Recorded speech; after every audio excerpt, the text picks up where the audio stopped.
కొన్ని ముఖ్యమైనటువంటి విషయాలు మీరు మాట్లాడవలసింది కోరుతారు.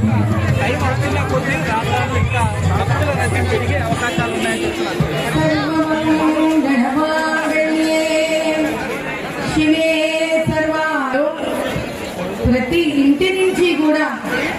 హిందూ ధర్మ సంస్థాపనకు ఆడపడుచులు చక్కగా అందంగా సనాతన ధర్మం ఏ వస్త్రధారణ మనకి ఇచ్చిందో, ఏ బట్టలు ఇచ్చిందో, అంటే చిన్నపిల్లలు లంగామణి వల్ల కానీ, ఇంకా చిన్న బిడ్డలు లంగా జాకెట్ చేసుకొని కానీ,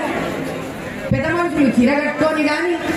చక్కగా బొట్టు పెట్టుకొని, గాజులు వేసుకొని, జుంకీలు పెట్టుకొని, వాళ్ళ దగ్గర ఉండే నగలన్నీ ధరించుకొని,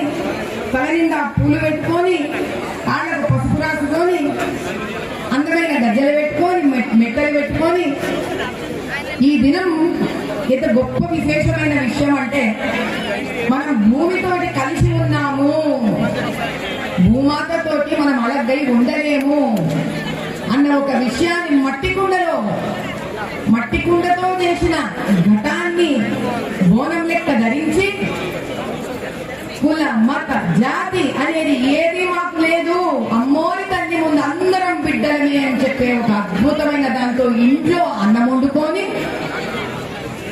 ఈ ప్రసాదాన్ని మరి ఒక్కొక్క ఇంటి నుంచి ఒక్కొక్క రకంగా అన్నం ఉండి వస్తుంది. ఓ అమ్మ చేతిలో ఓ రకం ఉండే అన్నం, ఇంకొక అమ్మ చేతిలో ఇంకో రకంగా ఉండే అన్నం. కానీ అమ్మ వండుతున్న అన్నం అది ప్రతి ఇంటి నుంచి, ఒక స్త్రీ వండుతున్న అన్నం అది ప్రతి ఇంటి నుంచి.